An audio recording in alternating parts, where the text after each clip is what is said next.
Welcome to the Sports Podcast. Today we're going to be discussing the Eastern Conference. If the league came back today, went straight into the playoffs, if the standings stay as they are, who makes the playoffs, what are the matchups, and who makes it to the conference finals, and who wins the conference finals. So without further ado, let's get into it. Alright, welcome. We're about to break down the potential playoff matchups going into the NBA playoffs if they happen this year.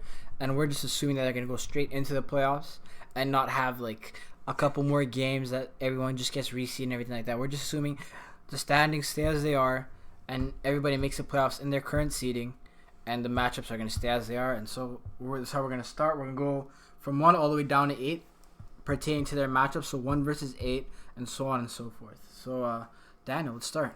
In this case, Milwaukee Bucks versus Orlando. All right. It's gonna be a sweep for all.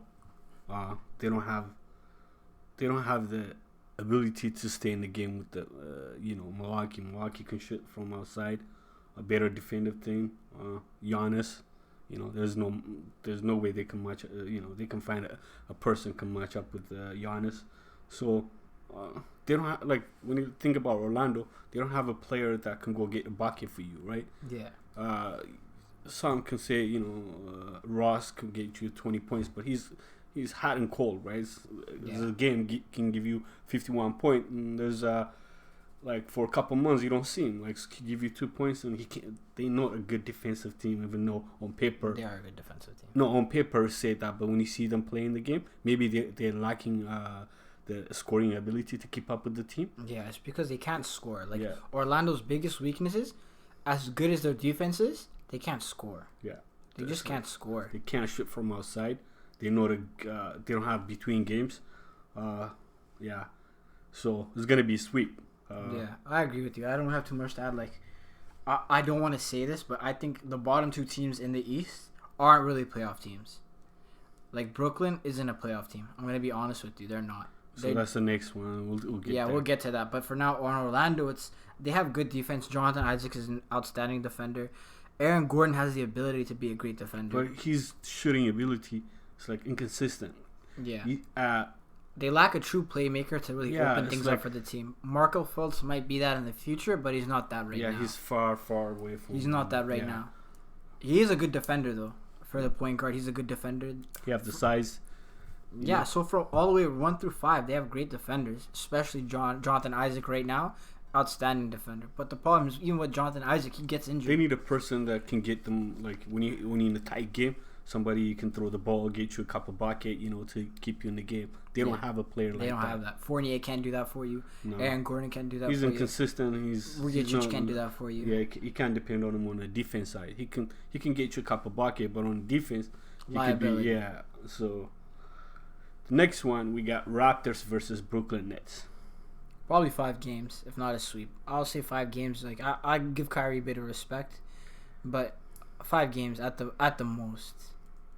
They're not a playoff team. Brooklyn Nets, I'm sorry to say, they're only in the playoffs because how weak the bottom of the East is. Yeah, it's Brooklyn. When you think about Brooklyn, you think about an individual game, right? A lot of one-on-one game.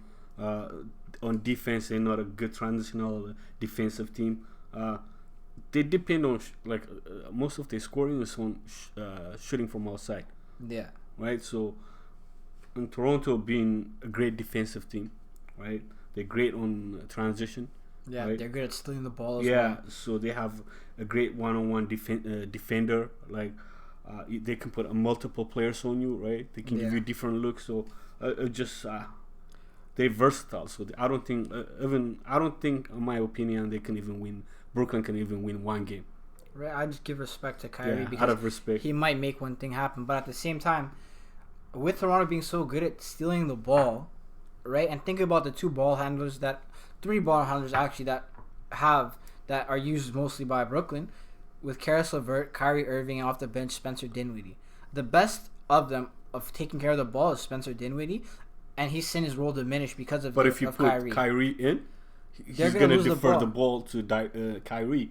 You can't play them both together because Spencer Dinwiddie's not a good off-ball player. Yeah. Even though he's trying to make his strides. So is Kyrie in that case. Kyrie can't play off the ball either as well. So he does, and not just that. I don't think he wants to play off of the ball. Yeah, he Spencer dominates the Dinwiddie. ball, man. He's a ball hagger. Maybe if Kevin Durant was there, he'd play off the ball more because he respects Kevin Durant's game and him as a player, but not with Dinwiddie. Yeah. Same thing, Karis LeVert, great young player, but he doesn't take care of the ball well. And think about it. If Kyle Lowry switches on, it's a steal. Same thing, Kyrie. He's going to get the ball stolen from him. So it's like, I don't see them getting past 5 games even if they get that far. So I see it as a gentleman's sweep just out of respect for Kyrie can make one game happen. It's a sweep, man. I don't care what you call it. The only way to really beat the Raptors, you can beat them on the interior. Raptors, you can destroy them on the interior, but the thing is, their 2 interior players, Garrett Temple and DeAndre Jordan, aren't scorers. Yeah, you can leave them open. Right? They're not even if you leave them open, like a guy like Nikola Jokic or Joel Embiid or Karl Anthony Towns, you can't leave them open from the inside either. You always have to guard them. I mean, they have to create for them. That's the problem. Like, even though they're great on the defensive side, they can rebound the ball, they can defend. But on the offensive side, they can't give you nothing. Like, you have to create for them. And having Kyrie, he's not gonna create. They're not gonna average 20 points. No, I'll say that right now. Yeah. So it's gonna be sweet, but my brother thinks they might steal one game. But out of respect for Kyrie, I've seen him make things happen out of nothing. Is that the same guy who said Earth is flat?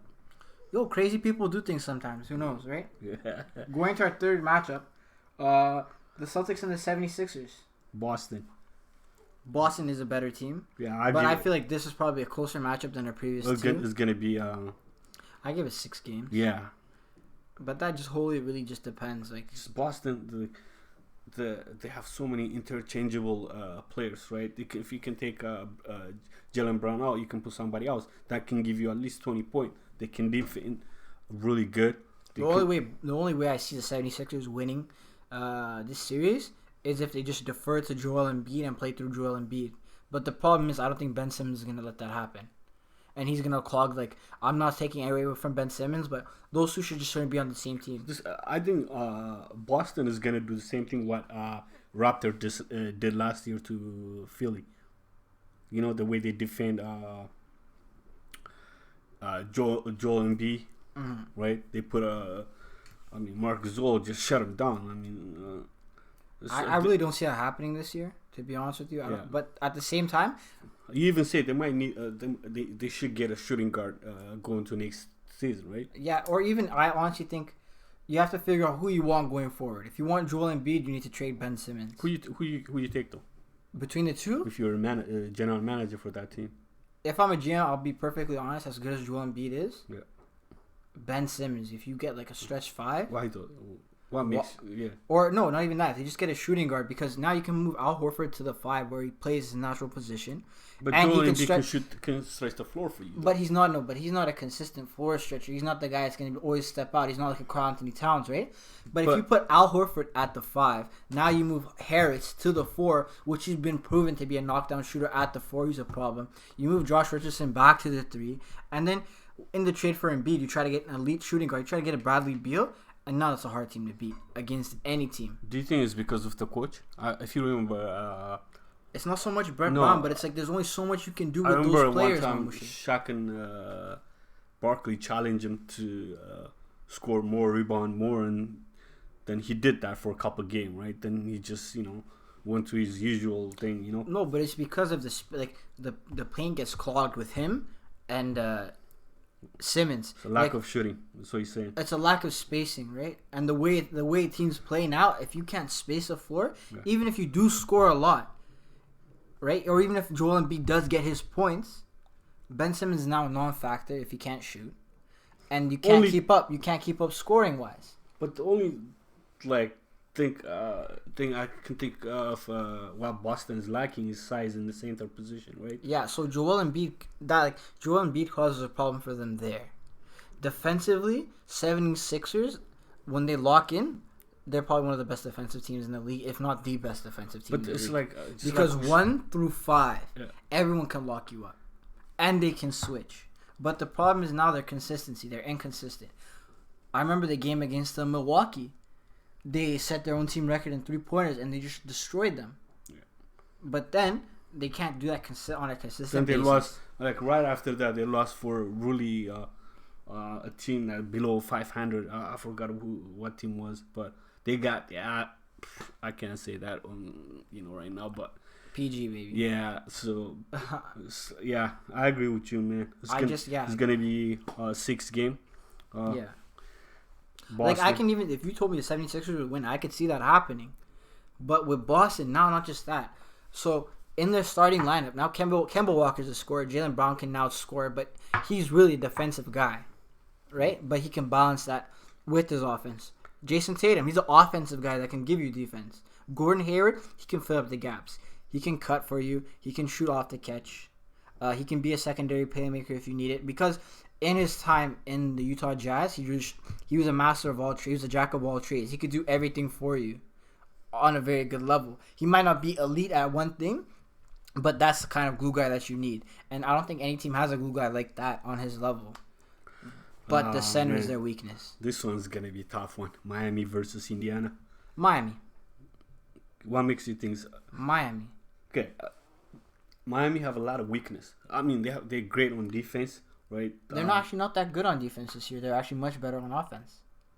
No, but one thing they're lacking off is a person who can create the looks for them, right? Besides Jimmy Butler, who can Bam creates good looks for his teammates, but not just that. With them, it's like they play positionless basketball. One. Secondly, it's like they score. They're really efficient at scoring, but the problem is with them, they play at a slower pace, and other teams can just like they can stay in the game not because of their defense, but because they can just shoot enough times to stay in the game. The game they play against Lakers, Miami was a better team, but in the fourth quarter they couldn't keep up with the Lakers, on the scoring side, right? Lakers outscored them, 25-5, whatever, in the last 5 minutes, the fourth quarter in the last, 6-7 minutes, and they ended up losing by 5 or whatever. But they need a center. They're lacking a rim protector. Outside shooting. Bam is a great rim protector. He's a great interior defender. He's great, but the problem is now because the team around him, they asked him to do more than just defend the paint. Yeah. But if you actually watch the guy, he's a great. He's a great defender, but because they play positionless, he has to switch more. Going against Indiana, they have a couple centers that what's the name? DeMontis Sabonis or Miles Turner? Miles Turner. Miles Turner is, to be honest, even though he's not a great paint scorer, he can stretch you out. He can take you out from. He was actually a really good paint scorer, but the problem is now they took him out of the pick and roll. They focus more on DeMontis Sabonis. But he can get you a bucket inside. He can get you, but now the problem is with both him and DeMontis Sabonis on the floor, you only know one of them is gonna come into the paint. If you bring both of them to the paint, Bam can guard one of them with no problem. I don't know. I'll give Indiana. They have a fighting chance, but not just that. But even if Miami wins this series, I give it's gonna go game 7. I'll go as far to say this: if Miami wins the series, I see them being probably the only team in the East that can beat the Bucks. I'll say that, right? And people might be like, "Oh, you're crazy," but no, I really do think so. No, we'll get that to the next round, right? So. Okay, that's the first round matchup, right? Let's go to the second round. When we go second round now, it's Bucks versus the Heat and Raptors versus Celtics. Which one do you want to start with? Let's go Raptors Celtics. Yeah. This is going to be a tough. Celtics are going to win this, in my opinion. Yeah, because I already picked Boston to win the East, right? Yeah. But these two teams match very well, right? They have pretty much the same kind of players, right? Even though Boston have elite players. Right now, they can match well with them. I mean, depth, shooting ability as a team, speed. They both great in transitional on the defense on transitional, and offense. Great one-on-one defensive player. Both team, right? Athletic versatility. They have so many pieces you can switch on defense, right? Yeah. So. Yes, this one a tough one, man. I thought about this for the longest.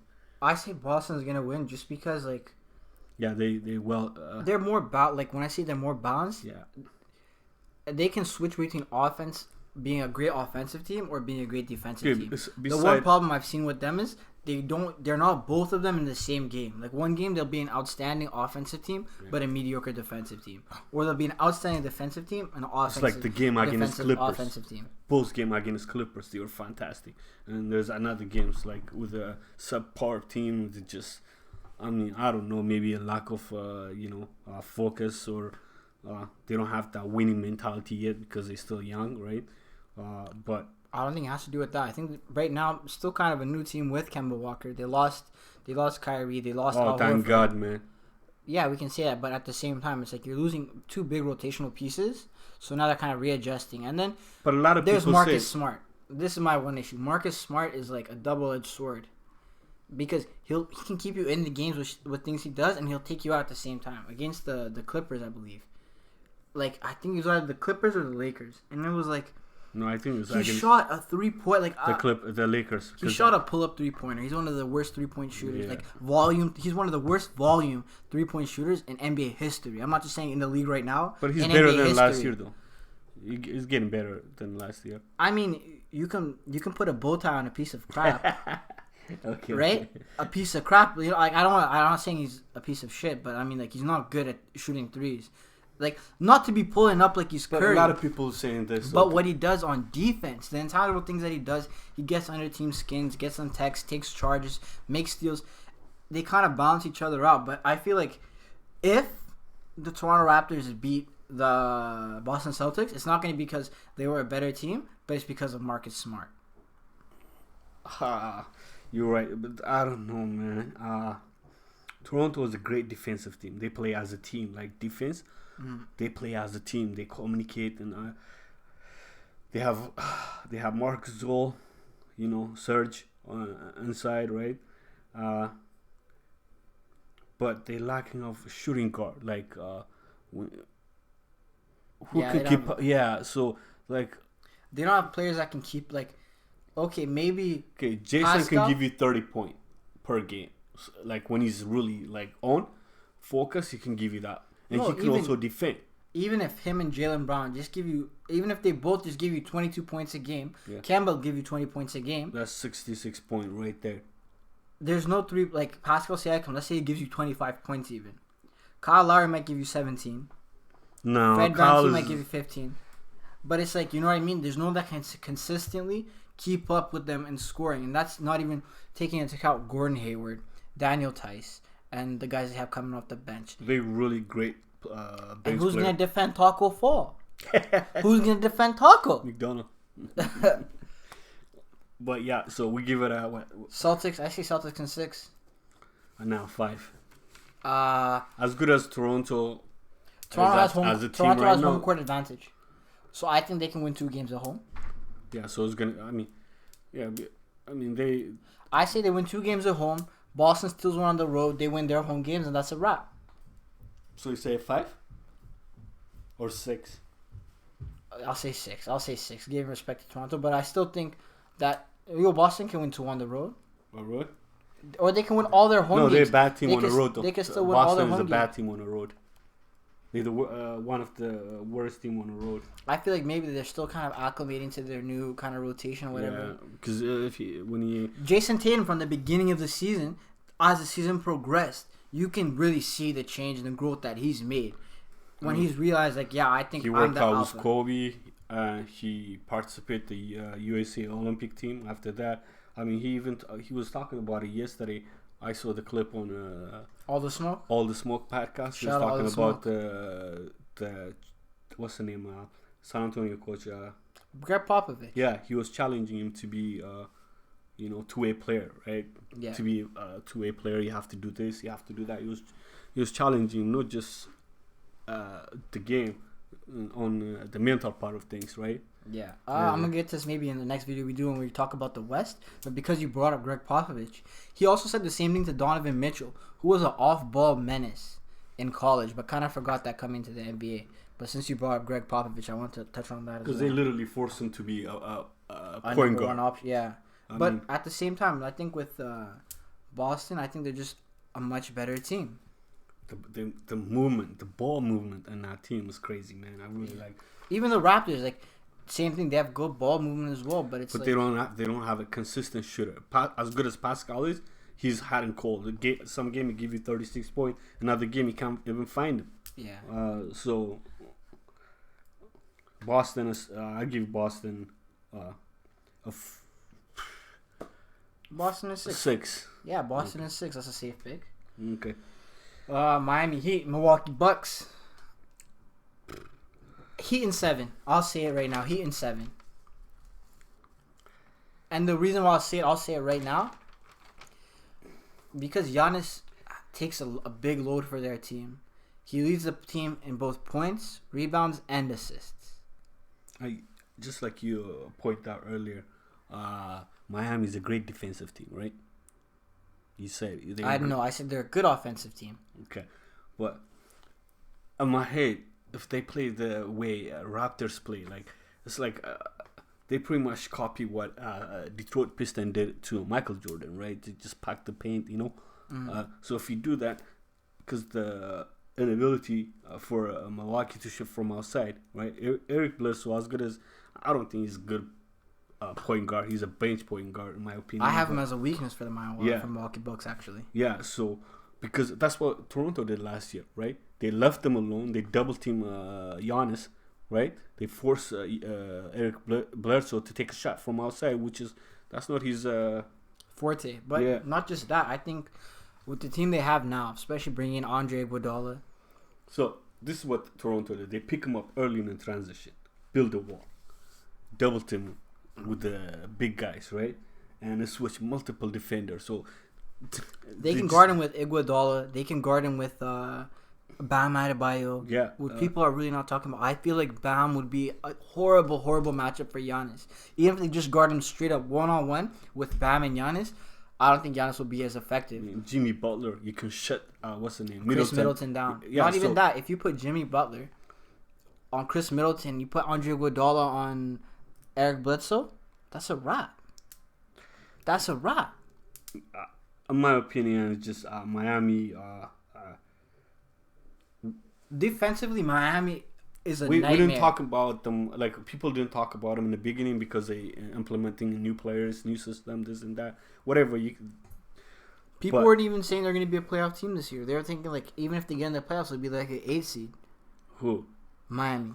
People were saying they're going to be an 8 seed. They might even make the playoffs this year. People didn't believe in Jimmy Butler, but he just even said, "I'm a Miami Heat guy. I want to play for the Heat." He finally got that trade. Now you're seeing what he can do.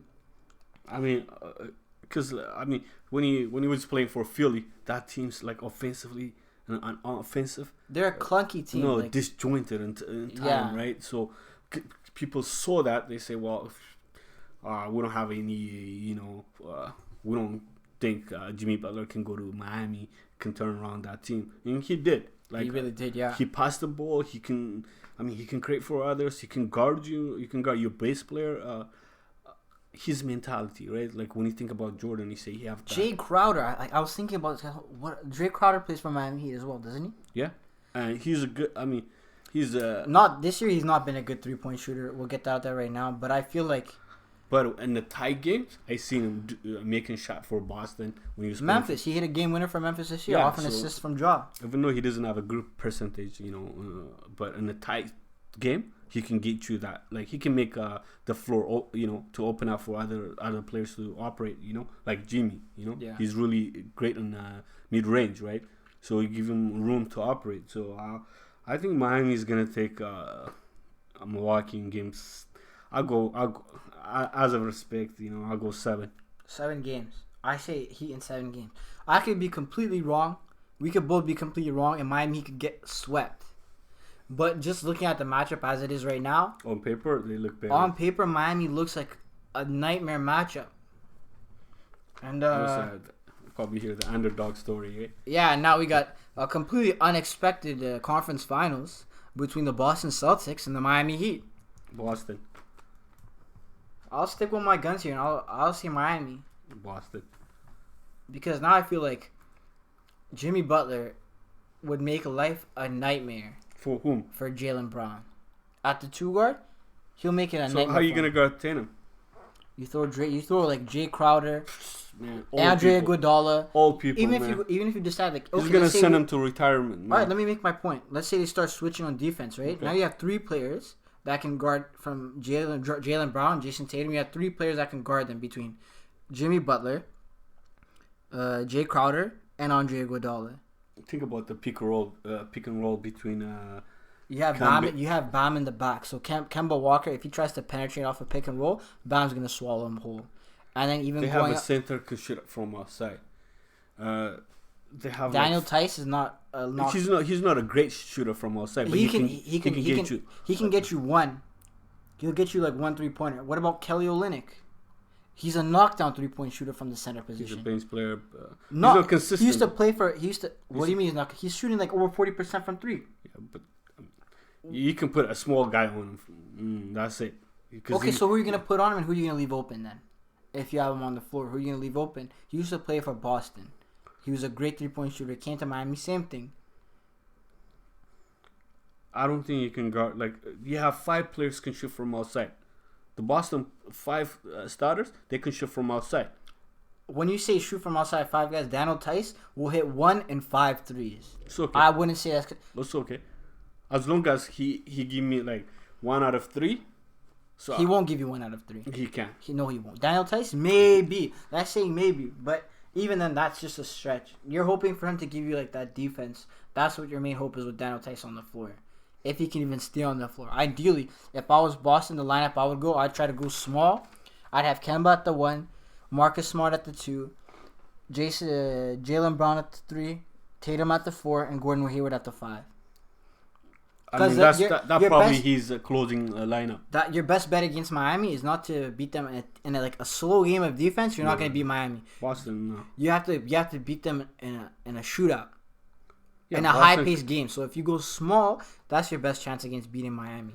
Boston is a great shooting team from outside. Better than Miami. Yeah, but when you say that, they're both low, like they're both low attempts, high efficiency. So I don't know, man. This one's gonna go Game 7. I'll go slightly for Boston. Yeah. I mean, you can make the argument. It's a really close game. I really want to say Miami because I feel like Bam, Jimmy Butler, 2 difference makers, right? And not just that. I feel like if you look on the peripheries, the guys that they have like that aren't really talked about, I feel like guys coming off the bench, you got Olynyk, you got Tyler Herro, you got Kendrick Nunn, you got Goran Dragic. I feel like, they could do something for you. They might be the difference makers. So I want to say Miami in 7. But either way, it's really a toss-up. You can't go wrong either way. Yeah, you can give Miami based on Jimmy Butler, right? His experience, but Boston have they have so many players. They have a lot of interchangeable pieces, but now this is the one thing. Because it's like Floyd Mayweather said to Kenny, the guy that works on ESPN, a jack of all trades, a master of nothing. And I feel like with Boston, that's what we see happen to them in the regular season a lot. It's games that they should have won that they lost, games that they should have lost that they won, and it's just because they have so many interchangeable pieces, they don't know what their true identity is. Miami knows their identity, though. So I feel like a team with individuality will pull it out. If it just comes down to the wire, I'll go with the team that has individuality. No, it's just they bench player. They can come in play as well as the starters. The ball movement. I don't know. The only weakness I can think of, Boston, right? Sometimes they take a lot of shot from outside, and they're not a great team between games, like mid-range stuff. Like they don't post up a lot. Miami's great at that, right? But beside that, I don't know. Boston is, to me, I picked Boston. 3-4 months ago. Right, I stick with that. So Boston 7. Yeah, Boston wins if it's a high-paced series. If they try playing fast, I feel like Boston can win. But in a slow series, in a slow game, in a slow kind of series, where they're just going shot for shot, the game slowed down, they're not going to be Miami. It's been said a lot that Miami coach, as a series progress, he's really great at exposing the opposition weakness, right? Yeah. So Yeah, that too. So yeah, it's gonna be tough match, but I give Boston slightly chance to win Game 7. My brother thinks Miami. Both great teams, so We'll that's see. our pick. We'll see. So we'll do the Western in our next video. and Yeah, thank you very much for tuning in. Really appreciate it. If you have other picks, you think we're wrong, you think what we're saying is just absolute tomfoolery, let us know in the comments down below. We'll get at you. If you want to be on the podcast and debate, hit us up on Instagram. You can find us at oddbrospodcast. you can get it too. Anybody can get the work. I've said it many a times. I'll say it again. We the can men, because anybody can get it. We out.